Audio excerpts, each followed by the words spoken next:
at the autopsy that Dr. Noguchi performed on Marilyn Monroe, he was looking for what are referred to as NPWs. These are known as needle puncture wounds.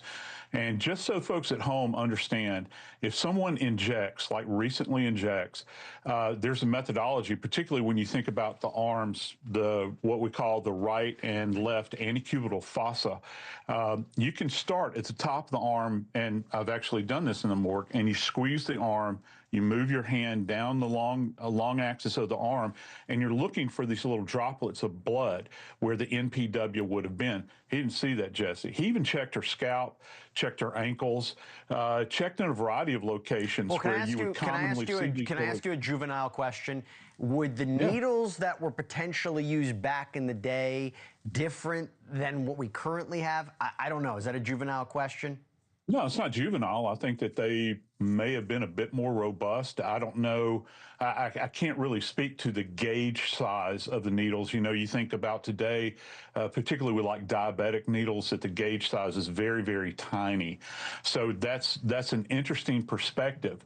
But he went over her, according to him, from stem to stern, looking for these needle puncture wounds. He didn't see any. And here's the rub. When he does the evisceration of her body, that's the removal of the organs, he found nothing in her stomach. And that just does not, there's no corollary between that relative to the ingestion of pills and what you're going to get back on the toxicology report, because her levels were blown through the roof. As a matter of fact, they're described in terms of being lethal levels. And it's kind of a fascinating dynamic. How are the drugs delivered into her system, Jesse?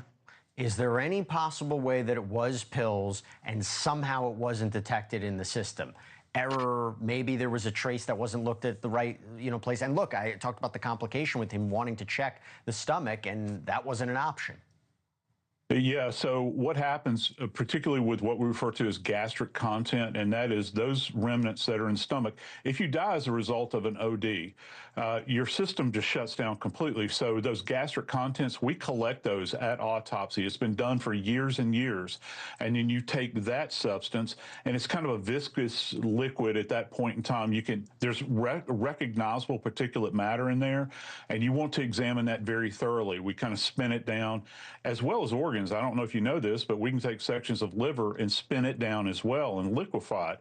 And that's gone too, those samples that he took. Now, I think it's kind of a misnomer when they say that the toxicologists threw away the organs. They didn't throw away the organs, they threw away the tissue samples. My question is, why does the toxicologist have the tissue samples? Because they're generally cut into microscopic slides so that we can take a look. And let me tell you about one rumor that has floated around for years and years. And there's people, it's not just me saying it. Some people have actually thought that she may have been given a lethal suppository, which is, I don't know if it's plausible or not. If people are up to dirty tricks, perhaps it is. He talks about wanting to see the small intestine. Well, small intestine is not where you would check. You're going to check the large intestine all the way into the colon. And so that's an interesting point there. Was that area checked? And again, you're not going to get, obviously, an NPW with that. How does that work exactly? Is that... that's a new one to me. I mean, trying to think about it like that. Is that something that could have been tested at the time? How could it have been administered? I mean, again, I'm struggling to think of a way which pills make sense, no injection marks.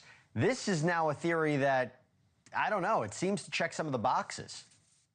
Yeah, it kind of does. And you think about pentobarbital in particular, when it is a precursor for anesthesia. As a matter of fact, in certain countries, it's actually used for people that are choosing to take their own life. You know, where they want to end their life. It's used in Europe. That drug is also used as one of the cocktails, as a component of a cocktail for lethal injection. I heard you talking about lethal injections just a little while ago. Yeah. Depending upon what formula that jurisdiction particularly has. Can it be absorbed? Well, if it's in a liquid form, I've worked cases over the years, Jesse, where people are smuggling drugs literally inside of their bodies, packet burst, and it's instantaneous because it's absorbed so quickly. Thank you for watching. Subscribe below and download our News Nation app right now on your phone, and you will get fact-based, unbiased news for all Americans.